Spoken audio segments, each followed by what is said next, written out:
Hello students, कैसे हैं आप सब। मेरा नाम है अखिलेश और चलिए आज हम हमारे जर्नी को आगे बढ़ाते हैं। अभी तक हमने जो भी पढ़ाई की है, आशा करता हूँ आपने उनकी वीडियोस देखी हैं। और अगर आपने नहीं देखी हैं तो मैं चैप्टर 1 और चैप्टर 2 दोनों की प्लेलिस्ट का लिंक ऊपर आई बटन में आपको दे दे रहा हूँ, जो कि आपको top right hand side corner में मिल जाएगी। आप पहले चैप्टर 2 को पढ़िएगा ताकि आप इस सीरीज़ ऑफ लेसन्स के साथ अपने आप को मैचिंग करके आगे बढ़ा सकें। ठीक है। और जैसा कि मैं हर वीडियो में कहता हूँ कि आपको अगर कोई भी डाउट है तो उस डाउट को काइंडली आप कमेंट सेक्शन में लिखिए और मेरे को बताइए कि कहाँ कहाँ आपको समझने में दिक्कत हो रही है।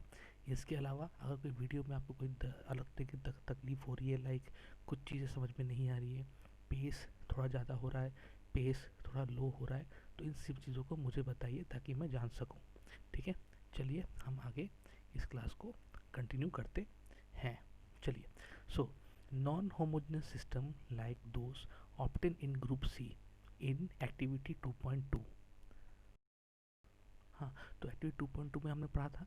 हमने एक्टिविटी 2.2 में क्या देखा था, चलिए एक बार रिकॉल कर लेते हैं। वहाँ पे 4 ऑप्शंस थे, राइट। 4 ग्रुप में डिवाइड किए गए थे, ये रहे ए बी सी डी। तो हमने पहले ए और बी को कंप्लीट कर लिया है। आज हम पढ़ेंगे सी और डी। सी में हम क्या पढ़ेंगे, सस्पेंशन। डी में पढ़ेंगे क्या, कोलाइडल सॉल्यूशन। ठीक है। चलिए आगे बढ़ते हैं। तो बोला क्या है, अभी जो टॉपिक हम पढ़ने वाले हैं वो सी के लिए है, जहाँ पे क्या मिला जा रहा है, सॉल्यूट के बदले में वहाँ मिलाया जा रहा है चॉक पाउडर या व्हीट फ्लोर। और डी में क्या मिलाया जा रहा है, मिल्क या इंक। ठीक है। चलिए बढ़ते हैं। तो बोला क्या है, in activity 2.2 in which the solid is are dispersed in liquid. यहाँ पे सॉलिड क्या है, मैं लिख दे रहा हूँ, सॉलिड क्या था, chalk powder, right. Chalk powder. ठीक है। तो यहाँ पे बोला गया है इज कॉल्ड, इसमें are dispersed in liquid, are disperse in liquid are called suspension. उन्हें हम सस्पेंशन कहते हैं। लेकिन सस्पेंशन का डेफिनेशन क्या है, यहाँ पे डेफिनेशन बड़ा सा मैं लिख दूँ पहले। यहाँ पे डेफिनेशन यहाँ से आ रही है। A suspension is a heterogeneous mixture in which the solute particles do not dissolve but remain suspended throughout the bulk of the medium.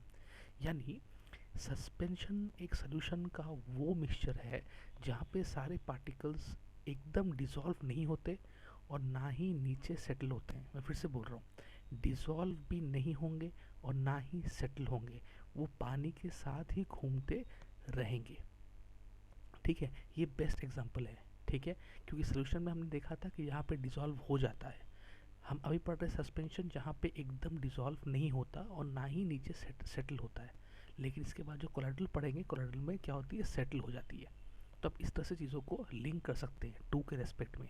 तो यहाँ पे क्या है, सस्पेंशन में आपको कहा गया है कि यहाँ पे जो पार्टिकल्स हैं सॉल्यूट के, जैसे चॉक पाउडर हो गया, व्हीट फ्लोर हो गया, इनको आप किसी भी तरीके से नीचे यानी सेडिमेंट होने का मौका नहीं दे सकते।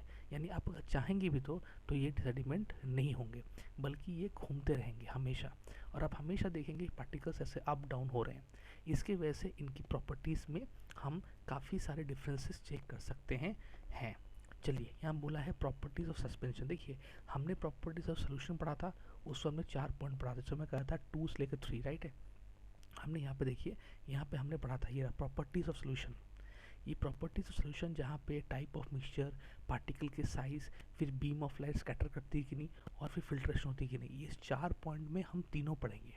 मैं आपको रिक्वेस्ट करूँगा कि जैसे ही मैं सोल्यूशन पढ़ा लूँ और आज के 2 टॉपिक यानी सस्पेंशन और कोलाइडल सोल्यूशन पढ़ा दूँ, आप चार्ट पेपर में या फिर कहीं भी A4 शीट में हॉरिजेंटली इन तीनों को लिख दीजिए, ताकि जब भी आप इस टॉपिक को पढ़े विद रिस्पेक्ट टू वो चार्ट जो आप पढ़ाई करें, तो आपकी कॉन्सेप्ट एकदम जल्दी से क्लियर हो जाए। ठीक है। चलिए तो यहाँ पे क्या बोला है, सस्पेंशन ऑफ पार्टिकल्स क्या होते हैं, हेट्रोजीनियस होते हैं। हमने पढ़ लिया हेट्रोजीनियस होते हैं, वो कभी भी होमोजीनियस नहीं होते। दूसरा, इनके पार्टिकल्स को हम देख सकते हैं, कैन बी सीन। तीसरा, beam of light passing through it make a visible path, एक विजिबल पाथ बनाती है, जो कि सोल्यूशन में नहीं था। और चौथा क्या है, solid particle settle down when suspension is left undisturb, that is suspension is unstable. मैंने अभी कहा था कि इसका हमें जब हम इसको स्टर करते हैं तो ये क्या करते हैं, सस्पेंशन नीचे सस्पेंड नहीं करते। ये बात सही कहा थी मैंने। यहाँ पे इन्होंने जो कहा है कि सॉलिड पार्टिकल सेटल डाउन तब होते हैं जब मान लीजिए आपने बहुत देर तक उस मूवमेंट को नहीं किया है। यानी मान लीजिए आपने जब भी अपने चॉक पाउडर को अंदर मिक्स किया है तो आपने मान लीजिए 1 या 2 दिन तो उसको रख दिया है, तो जैसे जैसे पार्टिकल्स की जो मोशन है, काइनेटिक एनर्जी कम हो जाएगी, वो नीचे नीचे अपने आप को रेस्ट में ले आएगी, तो इसका टाइमिंग बहुत ज़्यादा लगता है। इसलिए मैंने आपको कहा था कि सस्पेंशन को हम जब मतलब जो नीचे जो सेडिमेंटेशन होती है या जो सिट डाउन होती है उस पार्टिकल्स की, वो इतनी जल्दी से नहीं होती, क्योंकि पार्टिकल के साइज़ थोड़े से बड़े होते हैं, इसलिए क्योंकि हमें दिख जाते हैं, तभी ये बीम ऑफ लाइट को पास करते हैं, ताकि हमारा लाइट क्या हो, विजिबल हो। ठीक है। दूसरी बात उसके बोला है they can be separated bye from a mixture by the process of filtration. Filtration से हम इसको मिक्सचर को अलग कर सकते हैं, लेकिन कब, जब वो सेडिमेंट हो जाए, ठीक है, तब कर सकते हैं। When the particle settle down the suspension breaks and it does not scatter. देखिए कंडीशन दिया, ये कंडीशन है, कब हो सकता है, जब कंडीशन ये कब होगा, जब सेडिमेंटेशन हो जाए।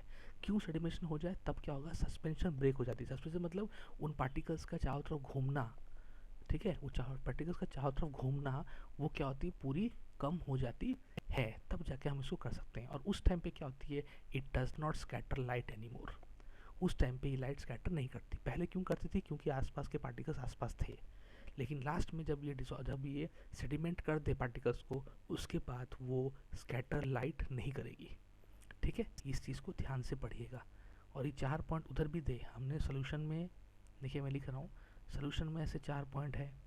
हमने ये पढ़ा क्या, सस्पेंशन, सस्पेंशन में हमने 4 पॉइंट पढ़ा। ठीक है, चलिए अब पढ़ते हैं कोलाइडल सोल्यूशन। कोलाइडल सोल्यूशन मैं शॉर्ट में लिख रहा हूँ, इसमें भी 4 पॉइंट हम पढ़ेंगे। आपको ऐसे पूरा चार्ट में इसको बनाना है, चार्ट में या A4 शीट में। ठीक है, चलिए आगे बढ़ते हैं। What is colloidal solution. अब बोला यहाँ पे आप ग्रुप टी की ऑब्जर्वेशन देखिए, ग्रुप टी में क्या था, मैं बोलता हूँ वहाँ पे मिल्क था। क्या था, मिल्क। तो क्या बोला था, वो मिल्क का जो सोल्यूशन बना था उसे हम कहते हैं कोलाइडल सोल्यूशन। क्यों कहते हैं, because the particles of the colloid are uniformly spread throughout the solution. इतने पार्टिकल्स हैं कि वो आपस में बहुत जल्दी से घुल जाते हैं। आप पानी, कभी भी पानी में जैसे आप चाय बनाते हैं जब, तो पानी में दूध डालिए तो क्या होता है, तुरंत ही कलर क्या होता है, पूरा वाइट हो जाता है। भले वाइट दूध की क्वांटिटी कम हो, लेकिन पानी का कलर इमीडिएटली ट्रांसपेरेंट से क्या बन जाएगा, कोलाइडल बन जाएगा। क्यों, क्योंकि यहाँ जो पार्टिकल्स हैं, क्यों यहाँ पे लिखा है ड्यू टू, रीज़न क्या है, देखिए रीज़न क्यों ऐसा होता है, रीज़न में लिख दे रहा हूँ, क्योंकि due to the relatively smaller size of particles as compare to that of suspension. यानी सस्पेंशन से भी छोटे साइज के पार्टिकल्स होते हैं। सस्पेंशन में क्या होता है, बड़े बड़े पार्टिकल्स होते हैं तो हम आंखों से देख पाते हैं, लेकिन यहाँ पे पार्टिकल्स बहुत ज़्यादा छोटे होते हैं as compare to the suspension. इसलिए हमें लगता है कि ऐसे तो ये मिल गए तुरंत, इसका मतलब अंदर जो पार्टिकल्स है वो होमोजेनियस होंगे, लेकिन ऐसी बात नहीं है। अपीयर होते हैं कि होमोजेनियस होंगे, but actually the colloidal solution is a heterogeneous mixture. For example milk, कि मिल्क क्या है, मिल्क मैंने क्या कहा था, भले ही हमें लगता है कि हमने जब यहाँ पे देखिए, हमने कहा था वाटर के साथ, आप मिल्क को ऐड कीजिए, तो जो सोल्यूशन बनेगा, वो क्या होगा, अच्छा इस पर लिखता हूँ वरना लगता है आंसर होगा। जो सोल्यूशन बनेगा वो सोल्यूशन होगा क्या, कोलाइडल। हाँ, कंप्लीट लिखने से अच्छी बात होती है, कोलाइडल होती है। तो जो कोलाइडल सोल्यूशन है, इसमें क्या क्या था, मिल्क था। अब मिल्क हमें लग तो रहा है देख के कि ये क्या है, होमोजेनियस होगा, लेकिन हमें पहले ही पढ़ा है कि ये क्या है, हेटेरोजीनियस है,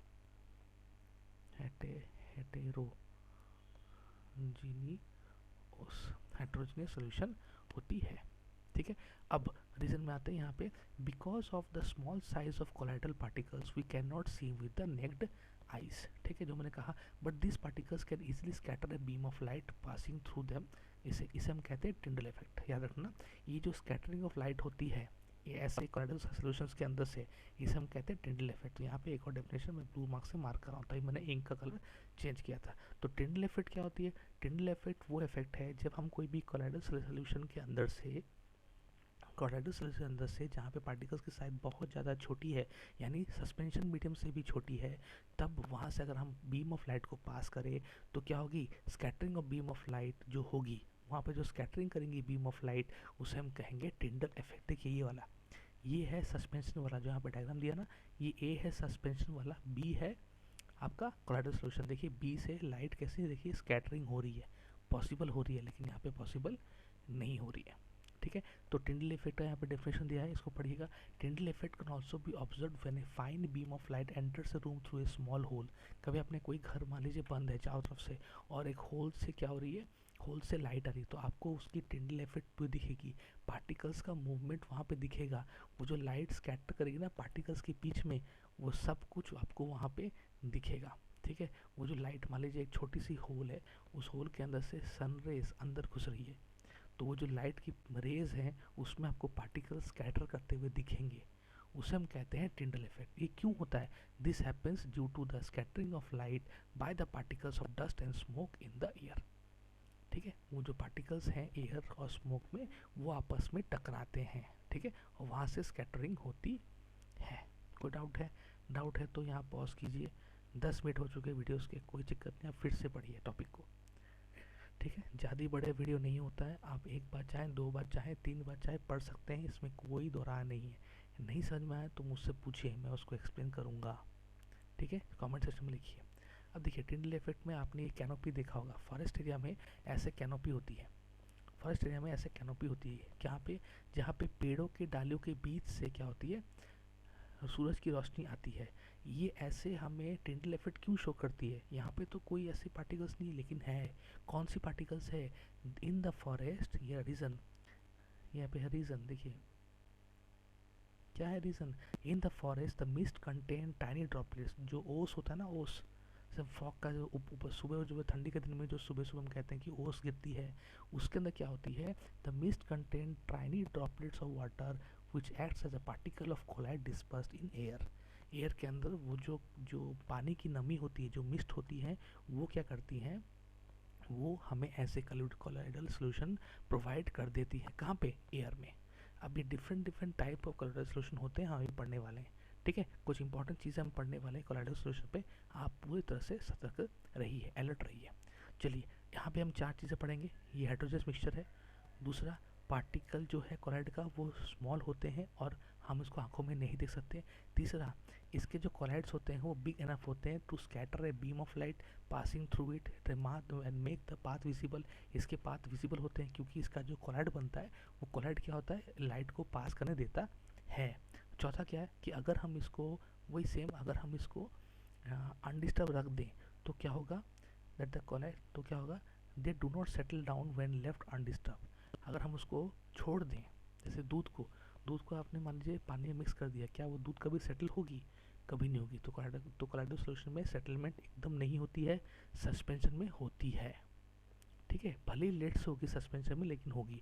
लेकिन कोलाइडल सॉल्यूशन में ऐसी कोई भी स्टेबिलिटी में अगर आप उसको छोड़ दें तो कभी भी वो नीचे नहीं आएगी। इसका मतलब क्या है कि कोलाइडल सॉल्यूशन स्टेबल है, सोल्यूशन भी स्टेबल है, लेकिन सस्पेंशन स्टेबल नहीं है। ठीक है, मतलब स्टेबल का मतलब यहाँ बोला जा रहा है एक टाइप का। ठीक है, अब हम इंपॉर्टेंट टॉपिक पढ़ने वाले हैं। आशा करता हूँ यहाँ पे सब डाउट क्लियर है आपका। अभी टेबल 12.2.1 पढ़ने से पहले कोलाइड से कुछ बात बताया गया, आपको पहले समझना पड़ेगा ये डिस्पर्स्ड फेज क्या होता है, ये इंपॉर्टेंट है, और ये डिस्पर्स मीडियम क्या होता है। चलिए पढ़ते हैं, सब डेफिनेशन ऊपर दिया हुआ है, हम चीज़ों को पहले पढ़ेंगे फिर समझेंगे।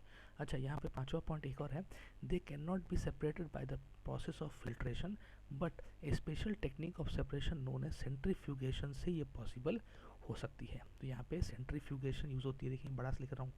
अभी तक कोई भी हमने ऐसा प्रोसेस की बात नहीं की थी, नॉर्मल फिल्टर पेपर से फिल्ट्रेशन हो रही थी, लेकिन यहाँ पे centrifugation is must, centrifugation he must है, तभी पॉसिबल है।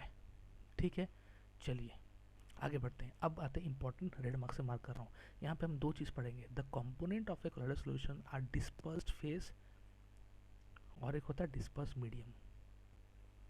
ठीक है, जैसे हमने पढ़ा था सॉल्यूशन के अंदर होता है क्या, सॉल्यूशन के अंदर क्या होता है, हमारा होता है सॉल्यूशन के अंदर सॉल्यूट और सॉल्वेंट, उसी तरह कोलाइडल सॉल्यूशन में होता है डिस्पर्स्ड फेज और dispersion medium. The solute like, देखिए द सॉल्यूट लाइक कंपोनेंट्स और the dispersed particles in the colloid form the dispersed phase.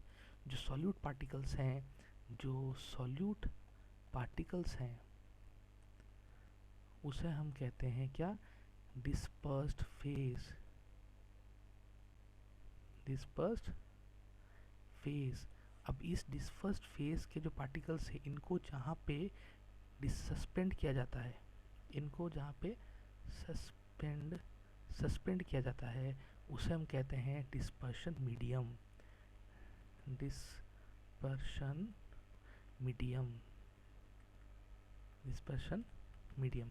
देखिए यहाँ पे लिखा है, मैं इंक चेंज करता हूँ, and the component in which the dispersion phase is suspended is known as dispersion medium. इनको डिस्पर्शन मीडियम में कहा जाता है। यानी अगर हम ध्यान से देखें यहाँ पे देखिए, डिस्पर्स फेज, लिक्विड को गैस के अंदर डिस्पर्स किया गया तो क्या बनता है, एरोजॉल यानी फॉग।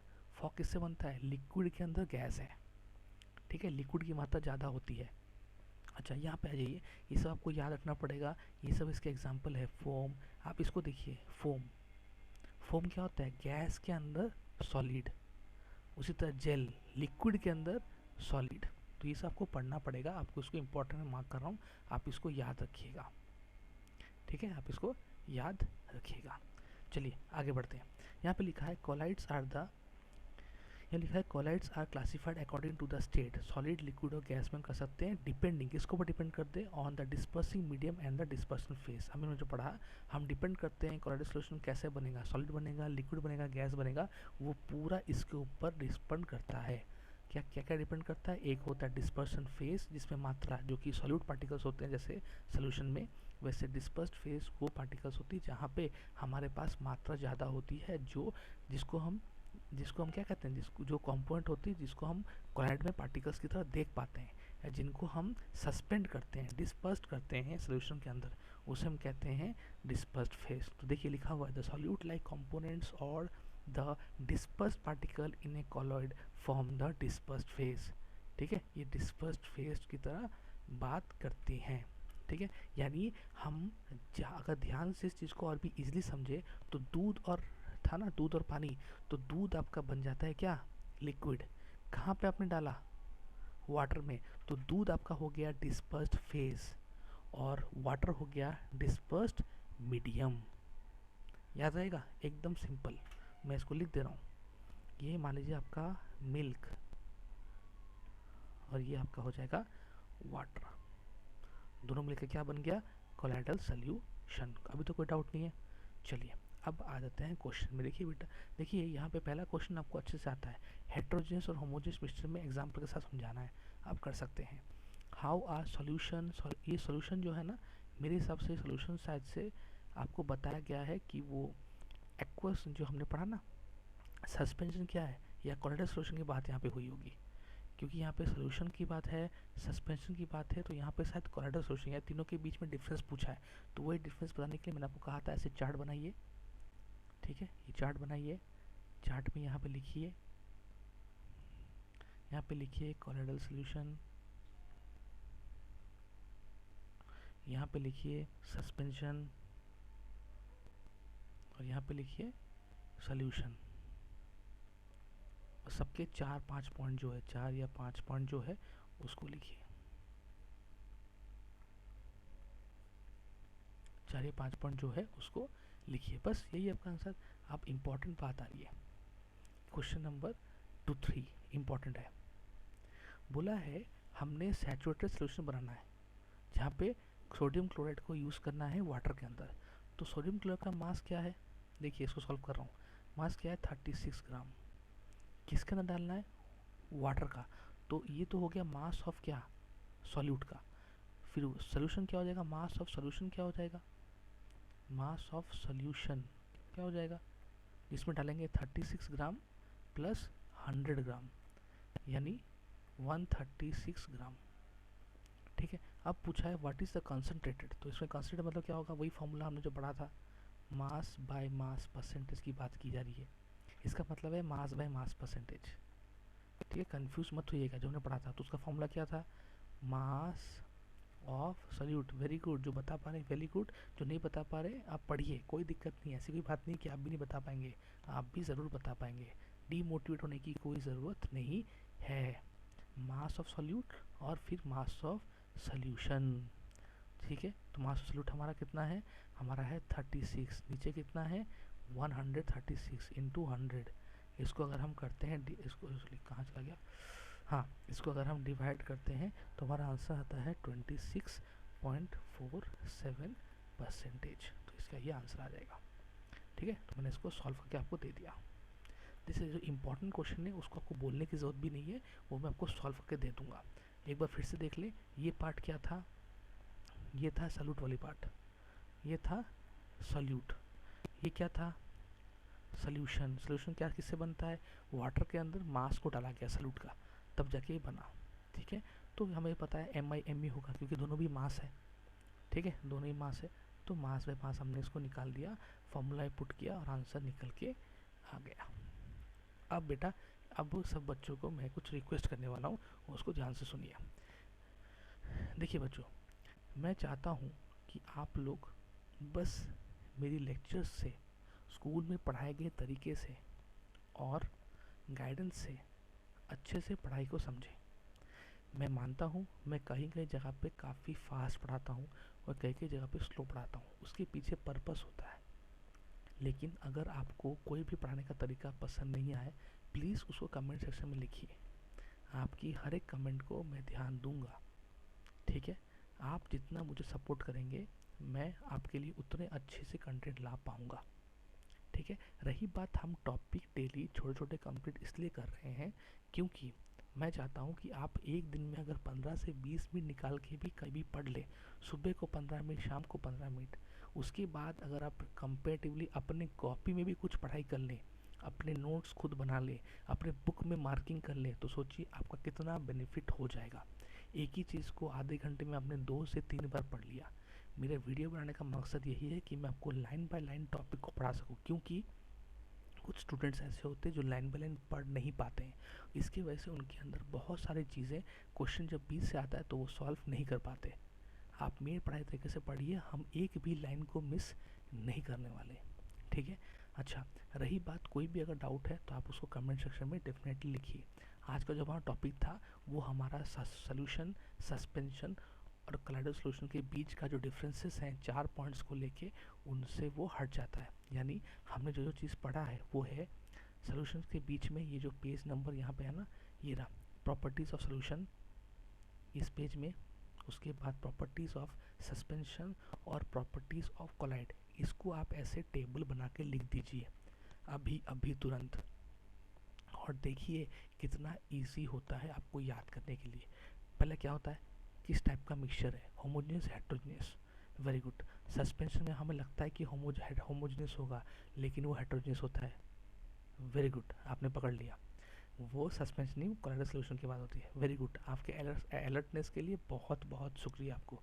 ठीक है, very good very good very good बच्चों। मैंने ये जो बात कही वो किस में थी, वो कहाँ पे थी, कोलाइडल सॉल्यूशन में थी, कि जहाँ पे हमें लगता है कि पार्टिकल शायद होमोजेनियस है। मिल्क की बात की थी मैंने, हमें लगता है कि मिल्क शायद से होमोजेनियस होगा, लेकिन वो हेट्रोजेनियस होता है। उसके बाद पार्टिकल्स की साइज़ की बात आती है, उसके बाद बीम ऑफ लाइट स्कैटर कर सकते हैं कि नहीं, उसके बाद पार्टिकल्स को किस तरह से फिल्टर किया जाएगा। चलिए बताइए, कोलाइडल सॉल्यूशन के लिए कौन सा फिल्टर यूज़ किया जाता है। Very good, centrifugation. ठीक है, और किसी के लिए कोई भी चीज़, देखिए कितना डिटेल्स में पढ़ाई कर रहे हैं। ठीक है, उसके हमने पढ़ा डिस्पर्स्ड फेज क्या होता है, डिस्पर्स्ड मीडियम क्या होता है, कुछ भी देखने की ज़रूरत नहीं है। जैसे जेल, जेल को मान लिए किस चीज़ को किसके अंदर डाला जाएगा, लिक्विड को सॉलिड के अंदर डाला जाएगा। तो लिक्विड चीज़ को सॉलिड के अंदर डाल दिया गया तो उसे हम कह जाते हैं डिस्पर्स फेज और डिस्पर्स्ड मीडियम। डिस्पर्स मीडियम वो जिसमें डिस्पर्स फेज को डाला जाता है, डिस्पर्स फेज वो है वो सॉल्यूट टाइप पार्टिकल्स। ठीक है, उस डेफिनेशन को आप अच्छे से चाहें तो याद भी कर सकते हैं, यहाँ पे मैं इसको एज ए डेफिनेशन भी लिख देता हूँ। ठीक है, चलिए, आशा करता हूँ आपको ये वीडियो मेरी पसंद आ रही है। आप अपने दोस्तों के साथ इसको लाइक कीजिए, शेयर कीजिए, अपने दोस्तों के साथ इसको डिस्कस कीजिए। ठीक है, आपका सपोर्ट मिला तो आगे और भी मेरी कुछ प्लानिंग्स हैं जो मैं डेफिनेटली आपके लिए लाऊंगा, लेकिन आपके सपोर्ट की बहुत ज़्यादा ज़रूरत है। ठीक है, आप लाइक कीजिए, शेयर कीजिए, कमेंट कीजिए और काइंडली मेरे चैनल को सब्सक्राइब कीजिए ताकि आपको ऐसी वीडियोस अच्छे से अच्छी मिलती रहे। ठीक है, आपकी वजह से ये चैनल चल रहा है, आप इस चैनल के मेन सोर्स हो। ठीक है, thank you for motivating me, thank you for all your comments, thank you for everything, thank you for listening patiently and thank you for all your patience. Thank you thank you thank you. ठीक है, मिलते हैं अगली class में, next lecture में। तब तक के लिए have a nice day, bye bye.